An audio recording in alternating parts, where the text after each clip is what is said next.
बाबा जी होते हैं, जैसे भगवान शंकर के बारे में हम लोग काफ़ी प्रश्न किए। एक सवाल छूट गया कि जैसे भगवान शंकर जो है शमशान में रहते थे, भभूत भूत लगाए रहते थे और तांडव करते थे, और ये सब मतलब इस सब के पीछे का रहस्य क्या है? विश्व का पालनहार भगवान विष्णु को कहते हैं। तो बाबा जी इनके बारे में थोड़ा बताइए कि मतलब अब तो जैसे हम लोग जान गए कि ये सब एक पार्ट हैं भगवान के। क्या विष्णु भी एक कोई सशरीर जन्मा था जिसको जो है विष्णु की उपाधि दी गई? इस संदर्भ में थोड़ा सा जानकारी दी। तो महाराज जी बताए, कहते हैं कि विष्णु जी क्षीर सागर में विश्राम कर रहे हैं। ये क्षीर सागर क्या है और उसमें विश्राम किस तरह से कर रहे हैं, या लक्ष्मी जी उनका पैर क्या दबा रही हैं, ये क्या मतलब है? इसका थोड़ा सा गहराई से समझाइएगा। इसी तरह अच्छा बाबा जी ये बताइए कि ब्रह्मा जी कौन थे और उनका काम क्या था?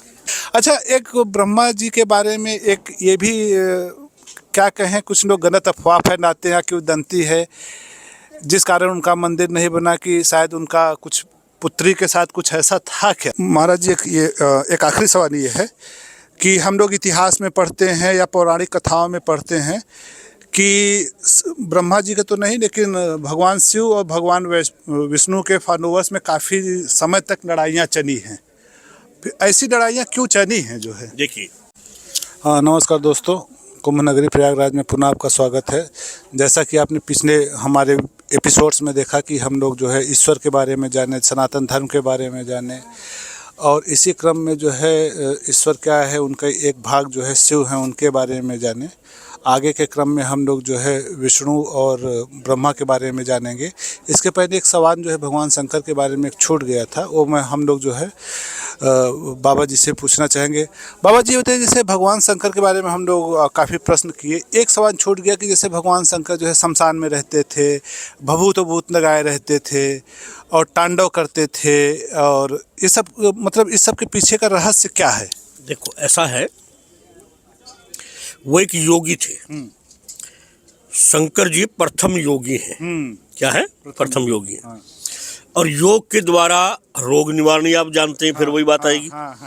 इसीलिए योग के साथ साथ उन्होंने आयुर्वेद का भी किया। मतलब आयुर्वेद और योग के जो एक मैं कहता हूँ ना कि अब उनको अवतार कहिए। अवतार कहिए आयुर्वेद के और योग के अवतार थे। हमारे ऐसा कहा सबसे प्रथम योगी जो है, आपने एक बात भी सुनी होगी कि शिव योगी काया निरोगी। अब मतलब समझ लीजिए इसका कि शिव योगी काया निरोगी, या मतलब वो सबकी काया को निरोग करते थे, सबका कल्याण करते थे, सबका कल्याण करते थे।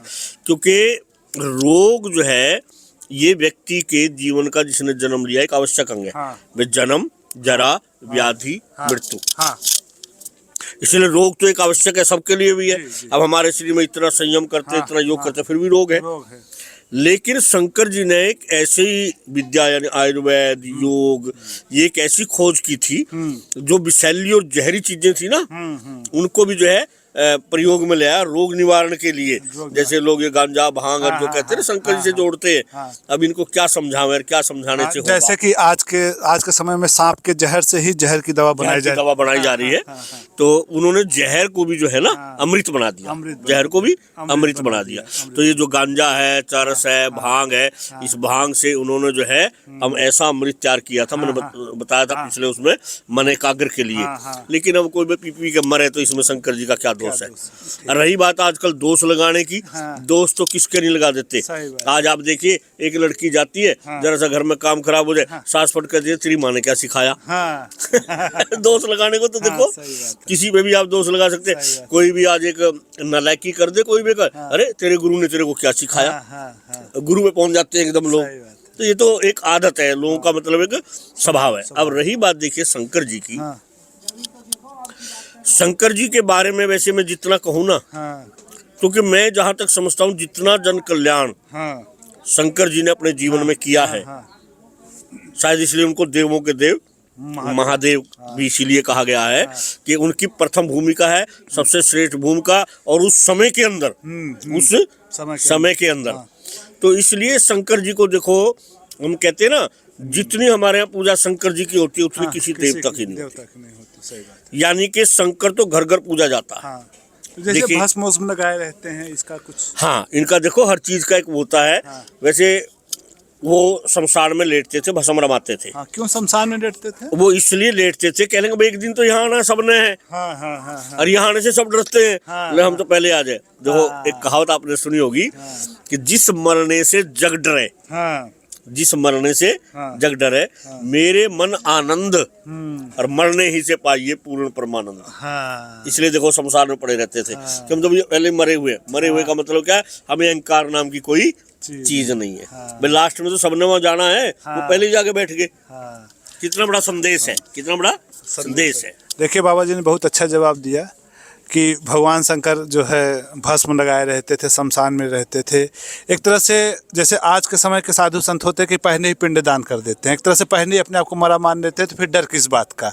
यही चीज़ देखिए शंकर जी बहुत पहले, भगवान शंकर जो है बहुत पहले स्थापित कर दिए कि कपड़े का भी त्याग कर दिए, भस्म लगा दिए, शमशान में जाके बैठ गए कि मतलब हम हर चीज़ का त्याग कर दिए, अब हमें किसी चीज़ की डर नहीं रह गया है। बहुत अच्छी जानकारी दी बाबा जी आपने। बाबा जी जैसा आप बताए, पहले भी बताया कि ईश्वर के तीन रूप हो गए, ब्रह्मा विष्णु महेश। उन्होंने एक तरह से अपनी शक्ति को 3 भागों में बांट दिया। हम लोग शंकर जी के बारे में जान गए, भगवान शंकर के बारे में जान गए। अब जैसे विश्व का पालनहार भगवान विष्णु को कहते हैं, तो बाबा जी इनके बारे में थोड़ा बताइए कि मतलब अब तो जैसे हम लोग जान गए कि ये सब एक पार्ट हैं भगवान के, क्या विष्णु भी एक कोई सशरीर जन्मा था जिसको जो है विष्णु की उपाधि दी गई? इस संदर्भ में थोड़ा सा जानकारी दीजिए। देखिए मैंने जब कह दिया सिर्फ एक परमात्मा को छोड़ के बाकी सब जन्मा है। सिर्फ एक परमात्मा जो वो निराकार है, वो एक शक्ति है, वो एक ऊर्जा है, उसको छोड़ के बाकी जिसका भी यहाँ नाम है धरती पर, जिसका भी शरीर की आकृति है, परमात्मा के शरीर की कोई आकृति नहीं है। बाकी जिसकी आकृति है तो जन्म लिया उसने, इसमें कोई दो राय नहीं है। हाँ, जिसने जन्म नहीं लिया उसकी कोई आकृति नहीं है, और जिसकी आकृति है उसने जन्म लिया। अब देखो ऐसा है, भगवान विष्णु के बारे में हमारे यहाँ क्या होते हैं कि नाना प्रकार के पंथ है, नाना प्रकार के संप्रदाय हैं। ये हमारा सनातन धर्म कभी एक था। आज धर्म तो आज भी एक ही है, लेकिन उसमें से जो है ना वो संप्रदाय बढ़ते बढ़ते चले गए। जैसे हमारे यहाँ हिंदू समाज में कोई जात नहीं थी, 36 जातों का वर्णन आता, जबकि कोई जात नहीं थी हमारे यहाँ, लेकिन 36 जातों का वर्णन आता है। तो क्या होता है, इसी प्रकार जो है कहने को तो पता नहीं किसके बारे में कौन आजकल क्या क्या कह रहा है। अब देखो विष्णु जी है, विष्णु जी का अगर हम जीवन चरित्र देखते हैं और एक साधारण रूप में अगर हम देखें जीवन चरित्र देखते हैं, तो मतलब ये है कि वो क्या होता था कि देवताओं के पक्षकार थे। क्या थे? पक्षकार थे। दैत्यों के पक्षकार नहीं थे, देवताओं के पक्षकार थे। अच्छा, अब क्या है, अब इसका कारण समझिए। उनका कारण क्या था कि हमारे यहाँ भिन्न भिन्न युगों की भिन्न भिन्न कहानियां हैं, एक ही समय का नहीं है। जैसे अब ये विष्णु है, नारद है, इंद्र है, ये पद रहे हैं हमारे। क्या रहे? पद रहे। जैसे आज कहते हैं प्रधानमंत्री है, राष्ट्र मंत्री है, ये वो मंत्री है, ये वो मंत्री है, राष्ट्रपति है। तो ये उस समय के क्या थे? पद थे। तो विष्णु भी एक पद है, इंद्र भी एक पद है। तो कई बार क्या होते हैं, अब विष्णु भी कई तरह के हुए, इंद्र भी कई तरह के हुए है। अब इंद्र की अगर हम कहानी सुनते हैं, कितने दोष उन पे लगाए जाते हैं, शायद आदमी को घृणा पैदा हो जाएगी, भाई सबसे दुष्ट इंद्र है, सबसे दुष्ट इंद्र है, क्योंकि ऐसे वर्णन मिलता है उनका। लेकिन देखिए, पहली बात देखिए, इंद्र बनता कौन था? जिसने 100 यज्ञ कर लिए वो इंद्र बनता था। अच्छा। जिसके 100 यज्ञ उस समय पूरे हो जाते थे। एक यज्ञ करना जीवन में बड़ा भारी है, और जिन्होंने 100 कर लिए वो इंद्र बन गया। अब वो क्या होता था, कुछ तो आज भी है, खाली कुछ पद के लिए आते हैं। अब आज एक मान लें हमारे यहाँ प्रधानमंत्री का पद है, कितने प्रधानमंत्री हमारे पास, सबको प्रधानमंत्री कहा गया, लेकिन क्या सब एक से थे? क्या सब एक से थे? अगर हम अलग अलग प्रधानमंत्रियों का जीवन सुने ना, तो बस जीवन में इसमें पूरे में से ये समझे ना, 3 ही प्रधानमंत्री हुए, 3 ही प्रधानमंत्री हुए, यानी बाकी तो बस मैं संत हूँ, मेरा तो सबको आशीर्वाद है, क्योंकि मैं कोई ऐसी वाणी में ना इस टाइप का हूँ, ना मैं किसी प्रकार। बाबा जी आज की पॉलिटिक्स में नहीं जाते हैं, विष्णु पे कंसंट्रेट करते हैं। विष्णु को बताए, विष्णु के अच्छा, मैं वही ला रहा था। माफ कर दीजिएगा बाबा जी, बताइए। तो जैसे पद है, तो इसी प्रकार विष्णु भी एक पद है। कुछ विष्णु ऐसे हुए हैं, आनंद आ गया। उन्होंने वास्तव में वो पालन किया जनता का। और कुछ विष्णु ऐसे हैं पक्षपातकार भी हुए हैं, पक्षकार भी हुए। एक विष्णु का वर्णन आता है हमारे यहाँ कि वो जालंधर की पत्नी थी, उसकी जो पत्नी थी तुलसी, जिसको आज तुलसी विवाह जो रचाया जाता है, तो जालंधर की पत्नी थी। तो जालंधर की पत्नी में ऐसा सत्य था कि जब तक इसका सतीत्व कोई भंग नहीं कर देगा तब तक कोई जो है जालंधर को मार नहीं सकता। तो जालंधर ने अब क्या है, थोड़ा घमंड में आ गया, मुझे तो कोई मार ही नहीं सकता, बल था वो था, वो करना शुरू किया। तो देवताओं का पक्ष लेकर के और धोखे से विष्णु ने मार दिया। और वो भी विष्णु हमारे यहाँ हुए, वो भी विष्णु, वो भी। और एक विष्णु देखिए हमारे यहाँ कौन है, एक विष्णु ऐसे हुए हैं हमारे यहाँ कि एक बार पृथ्वी जो है आक्रांताओं से, दुष्ट राजाओं से परेशान हो गई। तो कहते हैं पृथ्वी ने गऊ का रूप धारण करके और पुकार करी। तो देवता जो है हाहाकार करने लगे, पुकार करने लगे माता के साथ मिलकर के। तो उस समय जो है देखिए आकाशवाणी होती है कि मैं जो है अवतार लेकर के आता हूँ। अवतार का मतलब मैं उतर करके आता हूँ, पूर्ण शक्ति लेकर के आता हूँ। क्या मैं शक्ति लेकर के आता हूँ और मैं तुम सबका उद्धार करूंगा और मैं थोड़ा सा समय का इंतजार करें। तो अब देखिए परमात्मा ने जो है एक शक्ति ऐसी उतार की जिसको हम विष्णु कहते हैं, वो परमात्मा को पूरा यानी शक्तिमान बना करके भेजा। कोई भी हमारे यहाँ क्या होता है, कोई भी पद हो, कोई भी किसी प्रकार का, उसमें अब देखिए हम साधु लोग हैं, अब यहाँ सब साधु ही हैं। अभी साधुओं में यहाँ सिद्ध भी है है तो साधु ही। आप सबको क्या कहोगे, महाराज जी, महाराज जी, महाराज जी कहेंगे। लेकिन क्या ये है तो सब महाराज जी, क्या सब महाराज जी एक से हैं? तो इसी प्रकार हमारे यहाँ एक विष्णु का वर्णन नहीं है, एक भैरव नहीं है हमारे यहाँ, एक नारद नहीं है हमारे यहाँ, एक इंद्र नहीं है हमारे यहाँ। ये पद हुआ करते थे। कहते ज्ञानम ददाति नारदा, कहते जो ज्ञान देता था उसमें उसे नारद कहा जाता था। देखिए आजकल तो नारद पत्रकारों को भी लोग कहने लगे, इधर उधर लगाने वालों को भी कहने लगे। लेकिन नारम ज्ञानम ददाति इति से नारदा, जो परमात्मा से मिलने का ज्ञान देता था वो नारद था। तो विष्णु जी का क्या काम होता था महाराज जी? विष्णु जी का काम सिर्फ पालन करने का होता। अच्छा, किस तरह से पालन करते थे? वो इस तरह से पालन करते थे कि जैसे आज जैसे कलयुगे अन्य प्राण, कलयुग में अन्न में प्राण है। किसी समय हड्डियों में प्राण थे, किसी समय मांस में प्राण थे, किसी समय रक्त में प्राण। अच्छा, तो इस वो क्या करते थे, जीवित रहने के लिए इनकी वो रक्षा करते थे। अच्छा, इनकी रक्षा करते थे। मतलब ये है कि इनका पालन पोषण करते थे। भाई जैसे पंचतत्वों, किसी के अभाव में ना प्राणी मर जाए, किसी के अभाव में प्राणी मर जाए। देखिए दर्शकों, जैसा कि बाबा जी ने बताया कि ईश्वर ने अपने 3 भाग बांटे, ब्रह्मा विष्णु महेश, सबको अलग अलग एक तरह से दायित्व सौंपा कि इसी तरह जो है शंकर जी को सौंपा कि विनाश का या कल्याण का, और विष्णु जी को सौंपा कि जो है पालन करने का। तो भगवान विष्णु जो है पालन करते थे हर चीज़ का, जिससे जो है सृष्टि चलती रहे। अच्छा महाराज जी बताइए, कहते हैं कि विष्णु जी क्षीर सागर में विश्राम कर रहे हैं। ये क्षीर सागर क्या है और उसमें विश्राम किस तरह से कर रहे हैं, या लक्ष्मी जी उनका पैर क्या दबा रही हैं, ये क्या मतलब है, इसका थोड़ा सा गहराई से समझाइएगा। देखिए सबसे पहले तो क्षीर सागर को समझिए। क्षीर सागर का तो मतलब समुद्र होता है, जिसमें भंडार मतलब किस चीज का, जो कहते हैं अरे ये तो बड़ा अपार सागर है, वही भंडार। क्षीर में नहीं होता है दूध, क्षीर में होता है दूध। जिस समय ये क्षीर सागर में भगवान विष्णु को दिखाया है, हमारे यहाँ वास्तव में इतनी गौएं हुआ करती थी, भैंस तो होती नहीं थी, इतनी पूरा जंगल हुआ करता था। और जंगलों में क्या होती थी, गाय होती थी। और सब गाय जो कामधेनु गाय, ये गाय मतलब दूध देने वाली नस्लों के नाम है ये। तो उस समय इतना दूध था कि दूध के समुद्र बहते थे, पीते ही लोग दूध से। फिर दूध से अपना दही बनाना शुरू कर दिया, मसाला, जैसा जैसा खोज होती गई दूध से पदार्थ उत्पन्न करते गए। तो उसमें रहते ही क्षीर सागर में थे वो। ये क्या काल्पनिक बात है कि सच में ऐसा होता था? देखिए वास्तव में सच में ऐसा होता था। एक बात देख लीजिए, आज हमारे यहाँ दूध की इतनी मांग है, दूध की इतनी मांग है। और हम जब भी देखे पढ़ते हैं कि दूध जो है, अमृत में भी दूध का नाम आता है, दूध को अमृत कहा गया। और गाय की तुलना हमारे यहाँ माँ से की गई है। क्या है, माँ से की गई।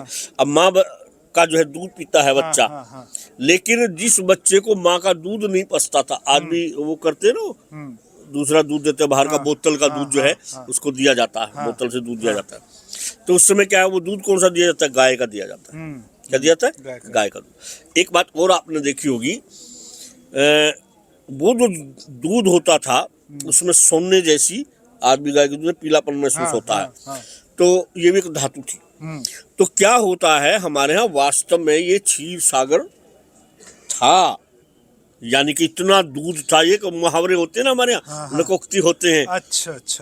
क्या होता है ना, जैसे लोकोक्तियां जो होती हैं, भाई क्षीर सागर यानी तो भाई समुद्र बहता था, समझ गया। यानी बहुतायत में जब कोई संख्या होती है ना किसी चीज को, बहुतायत में उसको क्या कहेंगे हम, अधिक अधिक हो गया भाई। समझा। अरे भैया वहाँ अब जैसे अब आप पूछोगे ना कि अरे यार तुम शादी में गए थे, क्या था, अरे भैया क्या पूछो रे भैया, इतना धन आया रे भैया, क्या है, इतना धन बरसा रे भैया। देखिए दर्शकों, महाराज जी ने जैसा बताया कि भगवान विष्णु क्षीर सागर में विश्राम करते थे। क्षीर सागर मतलब क्षीर, जैसा महाराज जी ने बताया, क्षीर मतलब ये दूध, गाय का दूध। तो आज भी जैसे साइंटिफिक टर्म में कहते हैं ना कि milk is a complete food, मतलब पालन करने के लिए आपको खाने की ज़रूरत पड़ती है, तो मतलब आपका दूध एक तरह से संपूर्ण खाना होता है। इसीलिए जो है उनका स्थान, भगवान विष्णु का स्थान बताया गया है कि दूध में रहते, मतलब उनके पास एक तरह से इतना दूध है कि उस तरह से लोगों का पालन करते। एक तरह से एक कपोन कल्पित कहानी ही है, लेकिन उसको आसान आम लोगों की भाषा में समझाने के लिए ये चीज़ बताया गया है कि उनके पास एक तरह से दूध का इतना जो है सागर है कि पूरी सृष्टि को जो है पालन कर सकते हैं। इसी तरह अच्छा बाबा जी ये बताइए कि ब्रह्मा जी कौन थे और उनका काम क्या था? देखिए, ब्रह्मा जी का काम तो था सृष्टि की रचना करना। अच्छा। यानी पैदा करना। हाँ। लेकिन ब्रह्मा जी ने सबसे पहले यहाँ सनक, सनंदन, सनत कुमार, 4 पुत्रों को उत्पन्न किया। वो विरक्त हो गए। क्या लगे, हम नहीं संसार के चक्कर में पड़ते अपना। वो विरक्त हो गए। फिर नारद जी को भी बताते हैं उत्पन्न किया। तो नारद जी ने भी स्वीकार। फिर कहते हैं कि मनु शत्रुपा को बढ़ाया। यानी फिर ये मैथुनी सृष्टि, पहले मानसिक सृष्टि बनाई ब्रह्मा जी ने, लेकिन मानसिक सृष्टि उनकी कामयाब नहीं हुई। तो फिर ये मैथुनी सृष्टि बनाई, मनु शत्रुपा। उससे ये सब हम जो है मनुष्य फिर ये पैदा हुए। तो लेकिन ब्रह्मा जी में एक बात थी, वो उत्पन्न करने के कानून में थोड़ा एक अहम था कि मैं बड़ा हूँ, मैं बड़ा हूँ, अहंकार था थोड़ा। और अपने आप को बड़ा साबित करने के लिए एक बार ये झूठ बोल गए। तो शंकर जी ने इनको श्राप दे दिया था कि आज के बाद तुम्हारी कहीं भी मंदिर नहीं बनेंगे, तुम्हारी पूजा नहीं होगी। फिर जब इन्होंने अपनी गलती स्वीकार करी, तो पुष्कर में कहते हैं एक जगह, वो ब्रह्मा जी का मंदिर है पुष्कर में, एक जगह दे दी। तो ये कारण था अहंकार का, और कोई नहीं था। मतलब इनकी इच्छा थी कि भाई मैं पहले मेरी पूजा हो। जबकि पहले पूजा तो भाई जो पालन करता है उसकी होनी चाहिए। पैदा तो कोई भी कर दे, एक सोचने की बात है। एक माँ ने चलो हमको पैदा कर दिया, माँ बाप ने, और हमें छोड़ के चले गए। अब जिसने हमारा पालन किया, माँ तो है। अब आप यहाँ देख लो, देवकी और वसुदेव के पुत्र थे कृष्ण जी, और पालन किसने किया? नंद यशोदा का ही नाम आता है बार बार माँ में। जननी में ही तो देवकी का नाम आता है। तो भाई पालन करने वाले का, वास्तव में तो पालन करने वाले का नाम होना चाहिए, लेकिन ब्रह्मा जी चाहते थे मेरा है। तो इस अहंकार के कारण उनकी तो कहीं भी पूजा नहीं आई। देखिए, बिना सवाल पूछे ही बाबा जी ने हमारे एक सवाल का जवाब दे दिया कि ब्रह्मा जी की मंदिर कहीं नहीं है, क्यों एक ही जगह मंदिर है। तो बाबा जी ने पहले बताया कि जैसे उनको जो है सृष्टि का निर्माण करने के लिए बनाया गया था, तो सृष्टि का निर्माण किए तो उनको लगा कि जैसे मैं ही सब कुछ हूँ, उनके अंदर अहंकार आ गया। और ईश्वर के अंदर अहंकार नहीं आना चाहिए, इसलिए जो है अहंकार आ गया। तो भगवान शंकर जी ने उनको श्राप दे दिया, और आज के युग में उनका जो है एक ही मंदिर है। उनको जब अपने गलती की पता चला तो उन्होंने माफ़ी मांगी, तो भगवान ने कहा, शंकर ने कहा, एक मंदिर रहेगा तुम्हारा, जिस कारण तुम पूजे जाओगे। अच्छा, एक ब्रह्मा जी के बारे में एक ये भी क्या कहें, कुछ लोग गलत अफवाह फैलाते हैं कि वो दंती है, जिस कारण उनका मंदिर नहीं बना, कि शायद उनका कुछ पुत्री के साथ कुछ ऐसा था क्या? देखिए, पहली बात तो ये है, सरस्वती और ब्रह्मा जी की एक कहानी मैंने भी सुनी है, पढ़ी है। पहली बात तो देखिए, सरस्वती ब्रह्मा जी की पुत्री थी ही नहीं। सरस्वती ब्रह्मा जी पुत्री नहीं थी। समझा थे। तो क्या है, तो इसलिए लोग गलत। ब्रह्मा जी की पुत्री थी गायत्री। गायत्री क्या थी? गायत्री। सरस्वती का तो कोई सवाल ही पैदा नहीं। उनका नाम देखिए, ये कुछ चीजें ऐसी होती है ना हमारे समाज में, अब पता नहीं क्या क्या फैल जाता है। और आजकल आप जानते हैं, जब विधर्मी जो है किसी को एक दूसरे को बदला, अब मैंने आपको अगर नीचा दिखाना हो ना, आपके बारे में 100 बातें जो है अफवाह फैलाऊंगा। अब समाज में कुछ लोग जो ज्ञान होते हैं वो जानी जाते हैं, अगर हाँ अरे अखबार में आया, क्या अखबार में गलत आ जाएगा? अरे देखो हमने उसमें देखी, रील देखी भैया, सोशल मीडिया पे रील देखी, ये देखो भैया प्रत्यक्ष दिखाया है। तो ऐसा हो जाता है। एक मेरे सामने का एक प्रत्यक्ष इसी कुंभ का मैं आपको एक वर्णन सुनाता हूँ। मैंने एक वीडियो देखा। अब वीडियो देख के मैं हैरान रह गया कि जिसका मैंने वीडियो देखा मैं उसको जानता था। मैं वहां गया, मैं देख के हैरान हो गया। उसको इतना महान बताया गया वीडियो में, और वो पूरा महाठग है इस मेले का। क्या है? महाठग। महाठग। और उसमें इतना ऊंचा बता रखा उस वीडियो में कि मैं आपको बता नहीं सकता। उसका फोटो भी दे रखा, और उसकी महिमा इतनी गा रखी सोशल मीडिया वाले ने, वो जो उसका साक्षात्कार ले रहा है, कि मैं हैरान रह गया। मैं उसके पास गया, मैंने कहा ईमानदारी से बताना बेटा तुझे कितना पैसा मिला मैंने इसको, क्योंकि वैसे तो तू ही नहीं दे सकता है, तो इसने कैसे दे रखा? ये महाठग है, इसको पूरा प्रसिद्ध है ये पूरे मेले में महाठग में। क्या है? महाठगी में। और तूने इसको इतना शिव स्वरूप बता दिया साक्षात, तो क्या कह देंगे बेटा? अच्छा, अब जिन्होंने वो वीडियो को देखेंगे वो तो वही कहेंगे ना कि बहुत अच्छा आदमी है। और मेरे से पूछोगे मैं महाठग कहूंगा। कितना विरोधाभास हो गया। सही बात है। अब कुछ लोग मेरे को क्या कहेंगे, अरे ये महाराज जी जलते होंगे उससे, ईर्ष्या करते होंगे हैं। जी जी जी।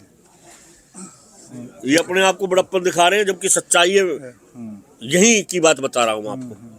देखिए दर्शकों, जैसे बाबा जी ने एकदम हर चीज़ क्रिस्टल क्लियर कर दिया कि ईश्वर क्या है, ब्रह्मा विष्णु महेश क्या है, पद हैं, लोग पैदा हुए और उस तरह से काम किए और उस पद को प्राप्त किए और पूजनीय हुए। और ब्रह्मा जी के भी बारे में बताया, उनके बारे में कितनी गलत अफवाहें फैली हैं उस बारे में भी बताया। और ये भी बताया कि मतलब आप भले ही ईश्वरी काम करिए, लेकिन जैसे ही अहम आ जाएगा आपके अंदर, आपका ईश्वरी शक्ति खत्म हो जाएगी, आप पूजनीय नहीं रह जाएंगे। जिसके बारे में कबीरदास भी एक दोहा लिखते हैं, जब मुझ में मैं था तब हरि नहीं, अब हरि है तो मैं नहीं, है कि नहीं? इसमें ऐसा है।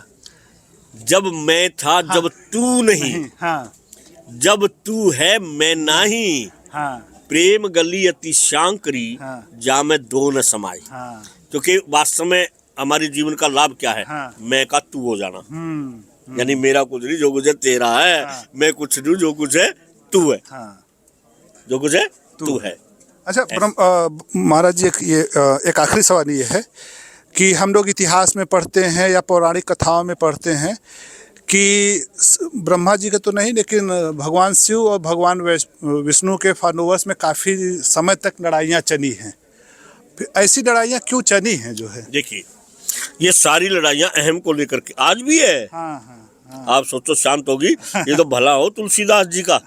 रामायण में आपने देखो अब मैं एक बात बताऊँ, कुछ चीजें ऐसी होती हैं बेटा, वो समय के अनुसार शांति प्राप्त करने के लिए महापुरुष अपने दिमाग से बना के तैयार करते। वो घटना घटती नहीं है। अच्छा, वो घटना घटती नहीं है, लेकिन समय को देख करके, समय पे जो सच पुरुष होते हैं ना, जो शांति प्रिय पुरुष होते हैं, जो संतोषी होते हैं, या जो वास्तव में संत होते हैं, उनके दिमाग में उस समय उस घटना में शांति स्थापित करने के लिए ऐसे दिमाग से उपज खड़ी कर देते हैं कि उन पर विश्वास होता है सबका।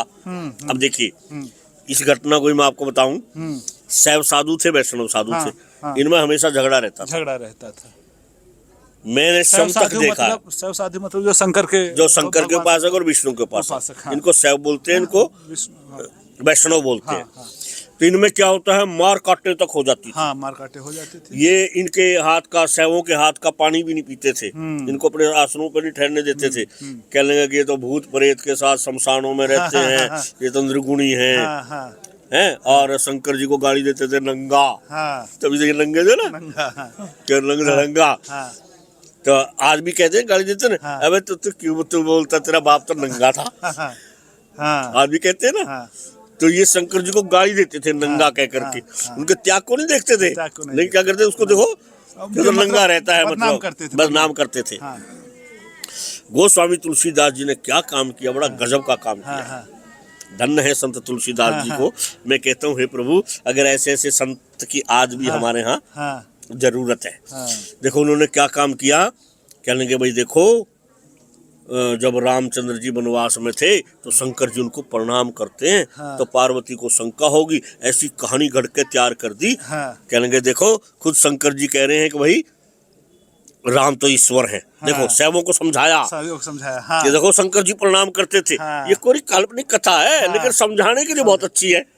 समझाने के लिए आप समझ गए ना, हम बच्चों को जब कहानी सुनाते हैं ना, समझाने के लिए, उनके मन को शांत करने के लिए, उनका झगड़ा निपटने के लिए। आप ये सचमुच में सुबह सोचो कि उसमें शंकर जी आए थे कि भाई, लेकिन तुलसीदास जी का दिमाग देखिए और उधर क्या देख दिए, क्या करते हैं, कमाल देखिए कि जब लंका पर चढ़ाई करते हैं ना, तो पहले रामेश्वर की स्थापना करते हैं, शिवलिंग, क्या समझे, देखिए। यानी शंकर जी तो राम को प्रणाम कर रहे हैं और राम जी पूजा कर रहे हैं शंकर जी की। कितना सुंदर समन्वय बैठाया गोस्वामी तुलसीदास जी ने। आप समझ गए ना ये बातें। दर्शकों देखिए, जैसे बाबा जी ने बहुत अच्छा समझाया कि एक मानव प्रवृत्ति होती है कि आपस में हमेशा डरते रहेंगे। आप अगर योग नहीं करेंगे, आपका दिमाग शांत नहीं रहेगा, तो हमेशा डरते रहेंगे। यही चीज़ जो है पहले एक जैसे सनातन धर्म था, उसमें उसके भगवान एक तरह से कहें कि भगवान शंकर और भगवान विष्णु थे, तो इन दोनों के फॉलोअर आपस में, साधु आपस में डरते रहते थे। तो ये गोस्वामी तुलसीदास ने देखिए कैसे दोनों को एक किया, कि कहा कि भगवान राम की पूजा एक तरह से शंकर जी करते थे, और जब लंका पे राम चढ़ाई करने गए तो उन्होंने शिवलिंग की, रामेश्वरम की स्थापना की जो है, जिससे दोनों संप्रदाय, दोनों समुदाय, दोनों के फॉलोअर एक हो गए। आज के समय में देखें कि जैसे कभी कभी होता क्या है, कोई जैसे क्रिकेट में जाइए या बॉलीवुड में जाइए, कोई ऋतिक रोशन का फ़ैन है तो कोई शाहरुख खान का फ़ैन है। एक समय था कि ऋतिक रोशन जब की पहली पिक्चर आई थी तो शाहरुख खान के फैन और ऋतिक रोशन के फैन आपस में लड़ने लगे थे। तो दोनों को एक मन से आके इकट्ठा होना पड़ा और समझाना पड़ा लोगों को। यही संत जो है गोस्वामी तुलसीदास जी ने किया। बाबा जी ने बहुत अच्छी जानकारी दी, धर्म के बारे में जानकारी दी, सनातन धर्म के बारे में जानकारी दी, ईश्वर के बारे में जानकारी दी, ब्रह्मा विष्णु महेश के बारे में जानकारी दी। आगे के एपिसोड में दर्शकों हम बाबा जी से जो है जानेंगे कि ये देवता क्या हैं, राक्षस कौन है, देव सुर असुर कौन है, या 33 करोड़ देवी देवता कौन है। इस क्रम में आगे वीडियो हम लोग आपके पास भेजेंगे। इसी के साथ दोस्तों, अगर आपको वीडियो अच्छा लगा हो तो लाइक, सब्सक्राइब और शेयर करें। अगर कोई मन में और प्रश्न आ रहा हो आपके, तो कमेंट बॉक्स में डालिए, हम बाबा जी से उन प्रश्नों को पुनः उठाएंगे और पूछेंगे। इसी के साथ दोस्तों, जय हिंद, जय भारत, धन्यवाद।